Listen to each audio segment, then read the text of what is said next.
കഴിഞ്ഞ ദിവസം എൻ്റെ ഒരു സുഹൃത്ത് തൻ്റേതല്ലാത്ത കാരണത്താൽ സ്വയം പെട്ടുപോയ ഒരു വാഹന ലോണുമായി ബന്ധപ്പെട്ട കാര്യം എന്നോട് സംസാരിച്ചപ്പോൾ പറഞ്ഞ ഒരു കാര്യം എനിക്ക് വല്ലാത്ത ഷോക്കിംഗായി. ഒപ്പം പുതിയ അറിവും. ലോൺ റിക്കവറി നോട്ടീസ് കിട്ടിയപ്പോൾ അതൊന്ന് വൺ ടൈം സെറ്റിൽമെൻറ്റായി തീർപ്പാക്കാനായി വണ്ടിക്ക് ലോണും ഇൻഷുറൻസും തന്ന കമ്പനിയുടെ ഓഫീസിൽ പോയപ്പോൾ അവർ പറഞ്ഞത് താങ്കളും കേൾക്കണം. ലോൺ എടുക്കുന്നതിൽ വെറും 20% പേരെ ലോൺ സമയാസമയം തിരിച്ചു നൽകൂ.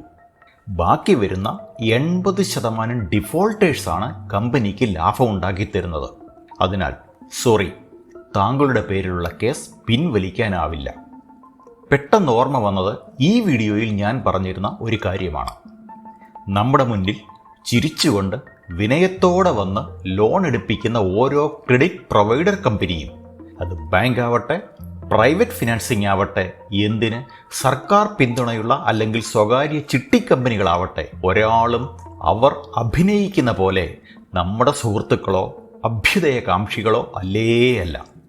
ഒരു ചിട്ടി ചേരുമ്പോഴോ ലോൺ എടുക്കുമ്പോഴോ, അതുമല്ല മറ്റൊരാൾക്ക് ജാമ്യം നിന്ന് സഹായിക്കുമ്പോഴോ ഇനിയെങ്കിലും എങ്ങനെ സ്വയം കുഴിയിൽ ചാടാതിരിക്കാമെന്നതിനെപ്പറ്റി ഇന്ന് സ്വാനുഭവത്തിലൂടെ പറയാം.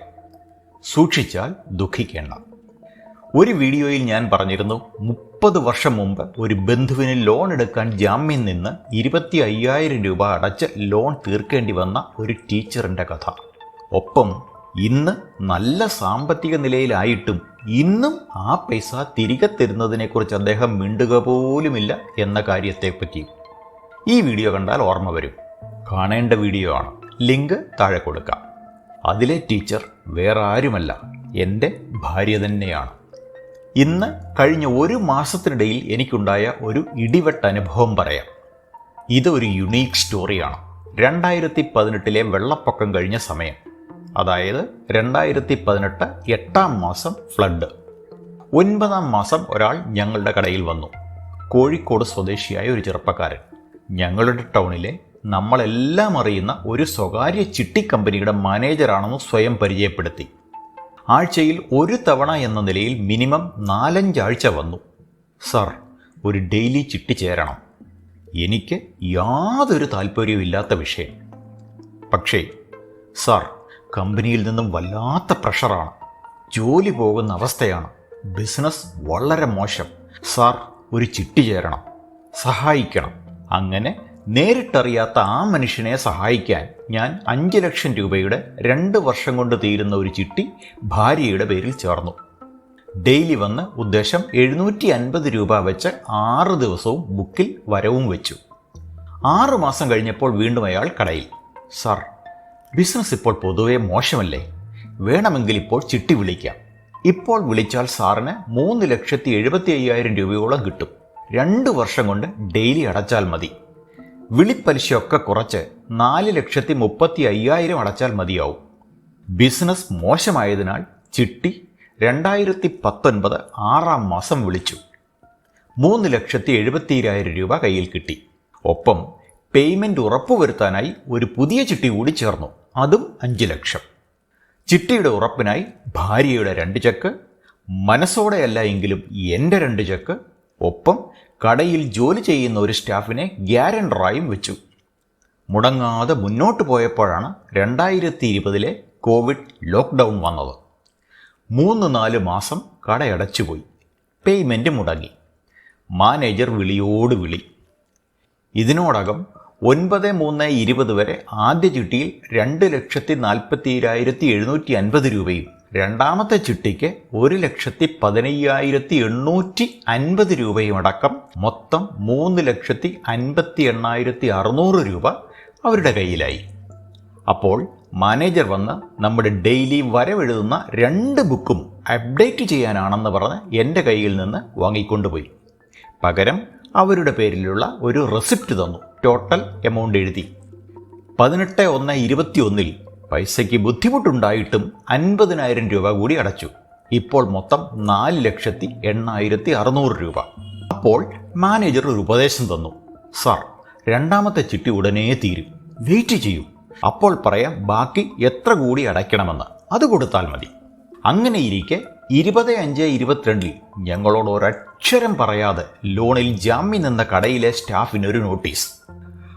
അടയ്ക്കാനുള്ള 47,000 ഉടൻ നിങ്ങൾ അടയ്ക്കണം, ഇല്ലെങ്കിൽ നടപടിയുണ്ടാവും. പെട്ടെന്ന് 27/5/22 20,000 രൂപ കൂടി അടച്ചു.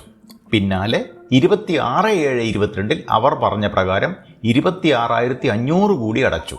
എല്ലാം ബാങ്ക് വഴി. അപ്പോഴേക്കും ആ മാനേജർ സ്ഥലം മാറിപ്പോയി. ഒരു എറണാകുളംകാരൻ മാനേജരായി വന്നു. ഞാൻ പഴയ മാനേജറിനെ അവരുടെ ഓഫീസിലിരുന്ന് വിളിച്ചു. ഇതുകൂടി അടച്ചാൽ മൊത്തം 4,55,100 രൂപയായി. ഇനിയും എന്തെങ്കിലും അടയ്ക്കേണ്ടി വരുമോ എന്ന് ചോദിച്ചപ്പോൾ, കഴിഞ്ഞു സാർ, എല്ലാം ക്ലിയറായി എന്ന് ഉറപ്പു തന്നു. വാക്കാൽ. അപ്പോൾ ഞാൻ കൊടുത്ത 4 ചെക്കും ചിട്ടി ബുക്കും തിരികെ തരാൻ ആവശ്യപ്പെട്ടു. സെൻട്രൽ ഓഫീസിൽ നിന്നെല്ലാം ശരിയായി വരാൻ 1 മാസം എടുക്കുമെന്ന് പറഞ്ഞപ്പോൾ ഞാൻ പൊട്ടൻ വിശ്വസിച്ചു. പ്രത്യേകിച്ച് ഒരു ഉറപ്പും എഴുതി വാങ്ങിയുമില്ല. പിന്നീട് 2-3 പ്രാവശ്യം 2 മാനേജർമാരെയും മാറി മാറി വിളിച്ചിട്ടും ബുക്കും ചെക്കും കിട്ടിയില്ല. പിന്നെ കഴിഞ്ഞല്ലോ എന്ന് കരുതി ഞാനും വിട്ടു. ഇപ്പോൾ കൃത്യം 2 വർഷത്തിന് ശേഷം ബാങ്കിൽ നിന്ന് ഒരു മെസ്സേജ്. ചിട്ടിക്കാരുടെ 35,270 രൂപയുടെ എൻ്റെ പേരിലുള്ള ചെക്ക് ക്ലിയറൻസിന് വന്നിരിക്കുന്നു. അത്രയും പൈസ ബാങ്കിലില്ലായിരുന്നു. ചെക്ക് മടങ്ങി. 2 മാനേജർമാരെയും വിളിച്ചു. പഠിച്ചു വച്ചിരിക്കുന്ന അല്ലെങ്കിൽ പഠിപ്പിച്ചു വച്ചിരിക്കുന്ന നിഷ്കളങ്കമായ മറുപടി, സാർ, ഇത് ഞങ്ങളുടെ കയ്യിലുള്ള കാര്യമല്ല സാർ, ഞങ്ങൾക്കും അറിയില്ലായിരുന്നു. 100% കള്ളം, പച്ചക്കള്ളം.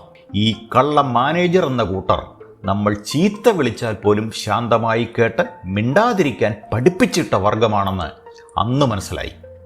ഇനിയാണ് രസം. 8/4/24 ഡേറ്റ് വെച്ച് വക്കീൽ നോട്ടീസ്. ആർക്ക്? ലോൺ എടുക്കാത്ത എനിക്ക്, വൈഫിനല്ല.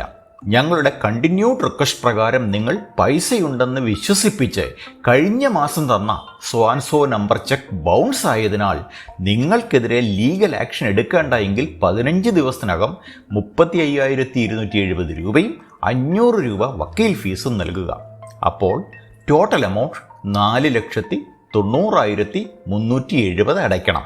എടുത്തത് 3,70,000 രൂപ. ഇവിടെ ഓർക്കുക, 1. പുറകെ നടന്ന് തലയിൽ കെട്ടിവെച്ച ചിട്ടി. 2. പിടിച്ചു വലിച്ചു തന്ന ലോൺ. 3. പറഞ്ഞ പൈസ നയാ പൈസ കുറയാതെ അടച്ച് 2 വർഷത്തിന് ശേഷം കഴുത്തറപ്പ്. ഞാൻ പഠിച്ച പാഠങ്ങൾ: 1. ഒരാൾക്കും വെറുതെ ജാമ്യം നിന്നും ലോൺ എടുത്തും കുടുങ്ങാതിരിക്കുക. 2. ചിട്ടി, അതിപ്പോൾ സർക്കാർ വക മുതൽ പ്രൈവറ്റ് ചിട്ടി വരെയാവട്ടെ, സമ്പാദ്യമെന്ന നിലയിൽ ഇതിനൊന്നും പോകരുത്. കാരണം ഈ കേസിൽ 4,37,500 രൂപ അടയ്ക്കുന്ന ഒരാൾക്ക് കിട്ടുക 4,75,000. അതിൽ 18% GST 6,500 പോകും. ചിട്ടി ഉടമയ്ക്ക് 5% 25,000 കിട്ടും. നമുക്ക് 2 വർഷം കൊണ്ട് കിട്ടുന്നത് കഷ്ടിച്ച് 31,000 രൂപ കൂടുതൽ. 20,000 രൂപ 2 വർഷം ബാങ്കിൽ RD ഇട്ടാൽ 5,13,000 രൂപ കിട്ടും. ഈ തട്ടിക്കൂട്ട് കമ്പനികൾ പൂട്ടിപ്പോകും പോലെ പൈസ നഷ്ടപ്പെടും എന്ന് പേടിക്കുകയും വേണ്ട. 3. ഇനി കടമെടുക്കാൻ അല്ലെങ്കിൽ പിന്നീട് ചിട്ടി വിളിക്കാനാണ് പ്ലാനെങ്കിൽ, 1. കൊടുക്കുന്ന ചെക്ക് നമ്പറുകൾ എഴുതി വാങ്ങുക, അവരുടെ സീൽ ഉൾപ്പെടെ. അവർ പൊതുവെ ഇത് ചെയ്യില്ല. സാധാരണ ബാങ്ക് ലോൺ ആണെങ്കിൽ നമുക്കത് കിട്ടും. ഇവിടെ ഈ ചെക്കാണ് അവരുടെ തുറുപ്പ് ചീട്ട്. 2. എല്ലാ പൈസയും ബുക്കിൽ ക്രമമായി വരവ് വെച്ചു എന്ന് ഉറപ്പുവരുത്തുക. കാരണം കളക്ഷൻ ഏജന്റ് മുതൽ മാനേജർ വരെ ചതിച്ചതിൻ്റെ ധാരാളം കഥകളുണ്ട്. 3. ഒരു കാരണവശാലും ഈ ബുക്ക് അവർക്ക് കൊടുത്തുവിടരുത്, അവർ ചതിക്കും. അനുഭവമാണ്. 4. ചിട്ടിക്കാർ പറഞ്ഞ തുക കൊടുത്തു കഴിഞ്ഞാൽ ഒരു സ്റ്റാമ്പ് പേപ്പർ അല്ലെങ്കിൽ വെള്ളക്കടലാസിലെങ്കിലും എഴുതി വാങ്ങുകയോ ക്ലിയറൻസ് സർട്ടിഫിക്കറ്റ് വാങ്ങുകയോ ചെയ്യണം. ഇല്ലെങ്കിൽ ചതിക്കും. 5. കൊടുത്ത ചെക്സ് തിരികെ തന്ന ശേഷം മാത്രം അക്കൗണ്ട് ക്ലോസിംഗ് എമൗണ്ട് കൊടുക്കുക. 1% പോലും ഈ കള്ളക്കൂട്ടത്തെ വിശ്വസിക്കരുത്. അവർ കാണിക്കുന്ന വിനയം പച്ച അഭിനയമാണ്. 6. നമ്മൾ കേസിന് പോയേ മതിയാവും. കാരണം വക്കീലിന് അവർ ചെക്ക് കൊടുത്തു കഴിഞ്ഞാൽ പിന്നെ അവരുടെ വയറ്റിപ്പിഴപ്പായി. പിന്നെ നിങ്ങൾ ചിട്ടിക്കാരുടെ ഓഫീസുമായി സെറ്റിൽമെൻറ്റ് ശ്രമിക്കരുത്. കേസ് പിൻവലിക്കില്ല. 45 ദിവസം കഴിഞ്ഞ് കേസുണ്ടാവും, വക്കീൽ വഴി പോയേ മതിയാവും. ഇനി അവസാനമായി ഒന്നുകൂടി, കോടതി വഴി കേസ് തീർക്കാൻ നോക്കുമ്പോൾ കൊടുത്ത ചെക്കെല്ലാം തിരികെ കിട്ടി എന്ന് ഉറപ്പുവരുത്തുക.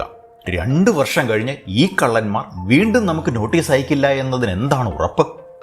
അറിയുക, സാധാരണക്കാരെ പറ്റിച്ച് ചിട്ടിക്കമ്പനിയും നടത്തി സ്കൂൾ, കോളേജ്, സിനിമ, ഹോട്ടൽ, ആശുപത്രി ഇങ്ങനെ വളരുന്ന ഇവർ നമ്മുടെ നാടിനെ പറ്റിച്ച് ജീവിക്കുന്ന മറ്റ് പല വിഭാഗങ്ങളിൽ ഒന്ന് മാത്രമാണ്. തല വെച്ച് കൊടുക്കരുത്. കൊടുക്കുകയാണെങ്കിൽ കഴിഞ്ഞ ദിവസം പെട്രോൾ ഒഴിച്ചൊരു സ്ത്രീ സ്വയം കത്തിച്ച പോലെ കത്തിക്കാൻ തയ്യാറാണ് എങ്കിൽ മാത്രം. ഇവരെല്ലാം ശുദ്ധ ഫ്രോഡുകളാണ്. അത് ഏത് കടം തരുന്ന കമ്പനിയായാലും. സൂക്ഷിച്ചാൽ ദുഃഖിക്കേണ്ട.